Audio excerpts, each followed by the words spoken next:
Hey, as I mentioned before, a lot of people leave some really good comments, and some of the ones that I value the most, believe it or not, are ones where people are, I don't want to say, angrily critical, but they're giving good suggestions. They're pointing out things that I might miss, and it's helpful. I see that as free advice, free value that you're getting. Not the people who come in and flame, but I mean, just I think people who add critique, and I want to go into some of those, and also talk about some changes I want to do for the channel, kind of how to assess this, talk a little bit about comics and where it's going. So this will be like a fourth video of the day that people can easily ignore. I always feel self conscious about doing these things about myself when that's I don't know what I'm saying. I'm neurotic. Hey, let's get into it.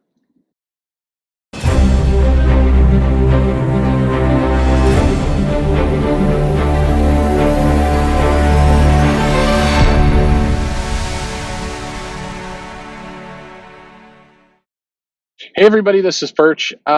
Like I said, I really appreciate the comments and the feedback and stuff that comes out because I think everybody, myself included, you have blind spots and you have them that pop up in lots of different ways. About half the videos I do, as you can tell from the audio, or from the car. So, as much as I'd like to say 100% of my mind is on the video, I'd say probably less than 50 because I'm, driving around and trying not to crash into things. I drive very safely. And sometimes the car beeps. You're like in here with me. You can hear the car beeping when I'm like wandering off the road. Um, I'm just kidding mostly. Anyway, so on one hand, distracted by that. And in another way, as well, your emotions or whatever's going on at the time is kind of dictating how you're looking at a subject. It's been very, very common that a day or two later, sometimes, often I record the videos, I put them into queue. We'll go into this in a second, and then it's a couple days before they're posted, and then as they're being posted, or as I see like a notification come up, I'm like, oh, that video's going up. I'm like, oh man, I have a different opinion I wanted to add in there, but it's gone. It's out there. So that's just how things go. But I think relating to comics, because this isn't just about me, I promise. Um, I've been doing these videos for a while, and in some ways, I kind of fell into them around conventions and behavior that's bad and other things. And I got some nice comments, some nice attention on those videos. I hope, in addition to the attention, I'm getting some people kind of really kind of contemplating ways things can change, especially within the industry. But for a long time, it's bothered me that I'd go to these conventions and I'd see just absolutely insane behavior go on. And it would bother me on two fronts. One, just out of, this is going to be a problem later factor. I see a lot of people who very hopped up on emotions, no sleep, lots of alcohol, and they tend to make decisions and say things that I know they regret later. And so me being the soft-hearted sap that I am, I just hate to see that. And in addition to that, uh, it's always this thing where it feels like this ticking time bomb. And me loving comics, these time bombs are not helpful to comics. It's like, especially if you see somebody you really, really respect, or you really like some of the work by. You don't like to see this behavior because it's like, ooh, this is going to impact the comic at some point. Maybe that sounds selfish, but a good example of this is Mark Wade, who much earlier on than all the YouTube people, you'd see him and he is a hot tempered guy. He'd say and do things you're like, this wouldn't go over well in a regular office. This wouldn't go over well in other places. Not, but just to be clear, because some people asked for this too, fairly. It's not like he's out there, hound dog on the town. It's just you could see the temper was there, and that's true of a lot of people. And because some of this is coming from, if you've worked in a corporate job or you've worked for a big company, more or less what the standards are they'll accept and what they won't. Now I'm talking like an office job.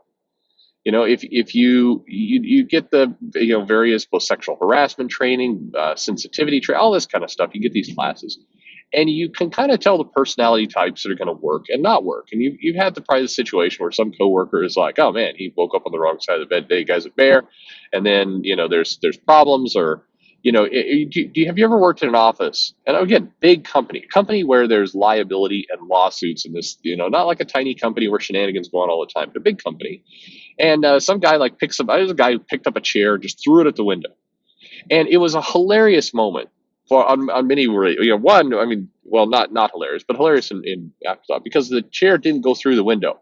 He threw it at a speed that was not able to. I think in his head, he had this Hulk moment where he's going to pick up this chair and just chuck it out the window, and glass would fly everywhere, and everything else, and it didn't. The chair just kind of bounced off the window and then kind of onto a cubicle that was next to the window, onto one of his coworkers, who goes, "What the hell, Larry?"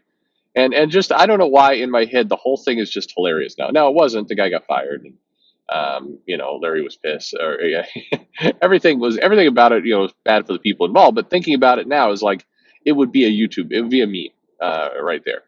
But it also taught me a little lesson. This is a weird one to take. Like, sometimes when you're really mad and you're really passionate and you really feel like, you're going to express yourself, you look like an idiot. You think in your head, you're picturing that you're kind of really letting your temper go, but in most cases, you just look like a big fool. Anyway, uh, but I've been commenting on these cons and kind of behavior that is, bad, and then suddenly this stuff starts coming out, and I get to be I can relate the two videos together, and that was helpful.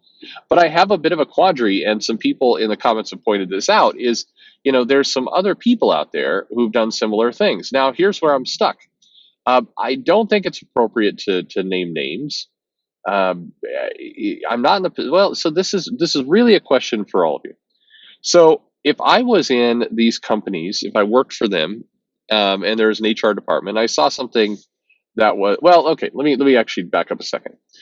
I'm not talking full blown criminal behavior, although I suppose the drug use and some of the other things I've seen at cons is criminal behavior. But definitely, like, if you're talking actual assault, your real problems, then myself, as I would think anybody in the room kind of seeing this stuff, or most people, would go to the police. They would, you don't go to. I don't have a route into DC's HR department, but you do have a route to the police, and if you see something that's overtly criminal, you do that.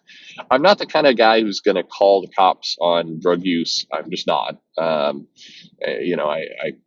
and frankly, I live in Seattle. Cops don't want me to call them either. But it is, but I have seen behavior that if I've worked in the company, I'd probably report it to HR, because I felt like, okay, there's definitely a problem here. Now, some people in comments like, okay, he's a Karen. No, I'm not. The threshold's pretty high, but I wish there was a place to go. Being on the outside, where do I take this information? Now, playing it out, here's what I believe. If I've seen something go on, doing a video about it and getting 300 views feels like a very crap way to handle any of this stuff. I don't think exposing it. I'm not a whistleblower in this regard. I don't know what value really comes of it. I don't think anybody in the companies is listening. I think it just stirs up anger. And frankly, I think one of the interesting things is a lot of the creator videos that have gone on from other YouTubers over the last 4 years or so tend to go into behavior that may be unethical, may be weird, but they rarely hit on the stuff that is like really like a huge problem. And so the challenge is, when real problems come out, it all kind of blurs together. I mean, at this point, there's been enough documented stuff about Wade that you know that there's a whole range of kind of some with some behavior all over the place, from kind of nosy picky guy, to gets involved in somebody else's business guy, to throws things and has tantrums guy, to screams at people in a very demeaning way. It's where do you go with all that, right? I mean, now all this stuff kind of blurs together, but some of that stuff, particularly there at the end, that tail end, probably should be addressed by a company, because it's a lawsuit waiting to happen. I mean, you play it out.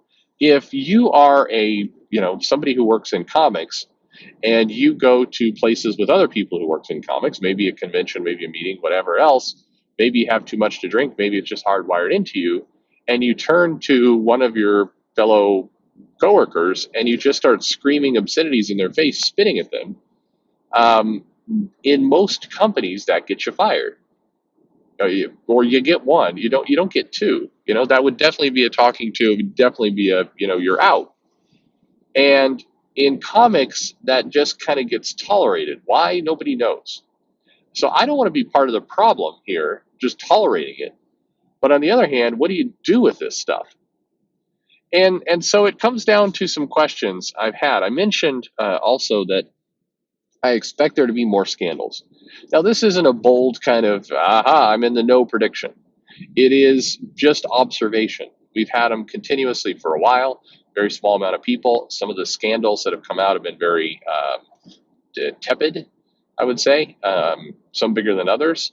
And there's enough published stories. I mean, there's enough stuff, not in like Reddit or blogs, but like on Newsarama and Bleeding Cool and other sites. I mean, there's been other comments. And for that matter, we can also just go on social media. I mean, look, when Chuck Winding does a multi-tweet thread about violence against people and other things, then you don't need to go to a source to go, hey, there's some unhinged behavior here that if directed at somebody who it's directed at is somebody important takes offense to it, he's in a lot of trouble. I mean, imagine if some of the people who received that thread, or he posts that, and I mean, you just know some of those comments are going one on one to people. It's not a wild guess. So I'm not making some kind of sneaky insider guess that there's more scandals out there. It's like it's all there. We can all see it, and that's part of the problem in some cases, that we've all kind of normalized just seeing this stuff. So it's like we ignore it.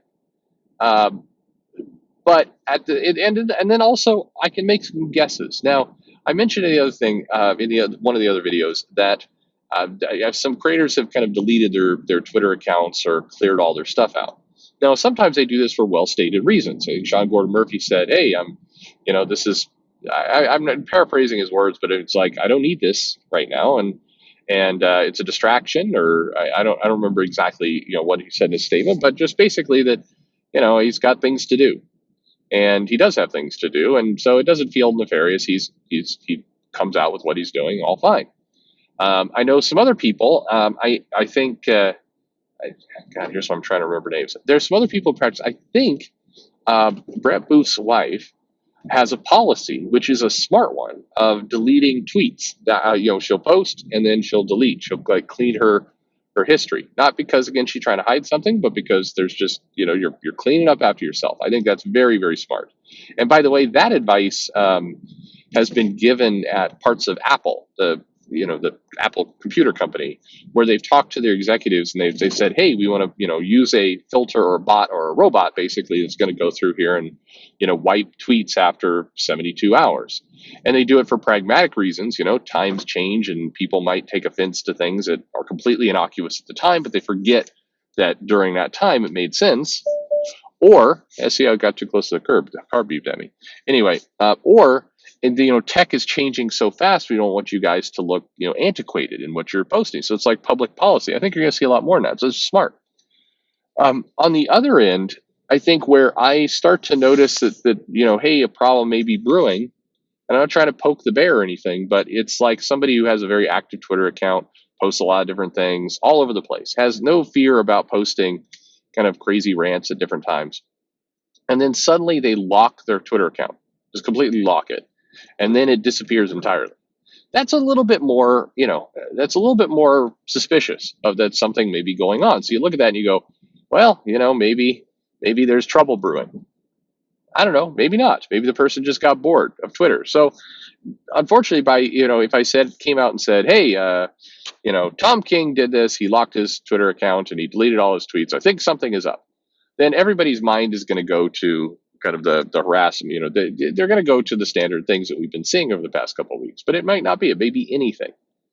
So I'm often stuck. There's a long roundabout way of going. I'm trying to report to you guys on here's what I'm seeing, here's what I'm thinking, here's kind of how I'm viewing comics and maybe how we do it. I don't think I do a very good job at times of trying to point out that here's how we can protect ourselves, here's how we can actually make things better, here's how maybe we can give somebody else a helping hand who's struggling a little bit, kind of pull them into a more positive place. I need to do more videos like that, and so I will. So that's some content that changes going forward. But I can also use some guidance on stuff like this. If I'm commenting on something, a lot of people say name names, and that's cool. I think that's fine. Transparency is a good thing, except it's not just transparency. When you name names, even if I provide 101 disclaimers about where the data is coming from, it's going to lead to other conclusions. It's just where our world is at right now. I don't want to feed that. So the other extreme is do nothing, like to say nothing at all, and that's valid. That's kind of where my head's going. Is like even if I observe something like, oh, I think there's a problem over here, just say nothing. The problem is I want to give some examples to people. So, for example, if you're a creator right now, mass just deleting your social media accounts is going to raise some suspicion on you. Don't do it. So maybe that's just the way I say it. And don't say I've seen some other people do this. Don't say that part. Just go with the advice. I don't know. I honestly, I'm trying to do, I'm not lawful good, chaotic good. I don't know, whatever you D&D players help me out here, but I'm trying to provide net positive. And so when there's cases where inadvertently I'm not doing that, I do appreciate your guidance. I appreciate your calling out. I appreciate it. I don't appreciate the gotcha, like, hey, you said this yesterday and now you're saying this today, and it seems hypocritical. I thanks for the comments. It's helpful, but yeah, I guess my answer to that is kind of always what it is. Like, yeah, I sometimes have conflicting opinions. That's true. I'm imperfect in that way. I try and do the best I can, but if you're going to take every single thing I say and try and align it up, then it's a bunch of wish I was drunk and rambling most of the time. So your mileage may vary. Anyway, thanks again. I guess I'll conclude this by just saying thank you for your help through all this. I appreciate your guidance as always, and we're gonna make it through this together. It's hopefully this stuff's entertaining in the end. I try, and we can kind of bring. I think my belief in general is exposure, not full blown names TMZ type exposure, but just exposing these topics gets it out there, gets people talking about it, gets people thinking about it. I have had some creators on the indie scene reach out and say, hey, I've whatever, this one video touched a chord with me that maybe I'll get super drunk on my own time and just get a little drunk at the cons. And then for that, it's like, okay, good deal. That's a good outcome. Hey, let me know your thoughts. As always, your feedback is appreciated. We'll try and make this better and better. Thanks for listening.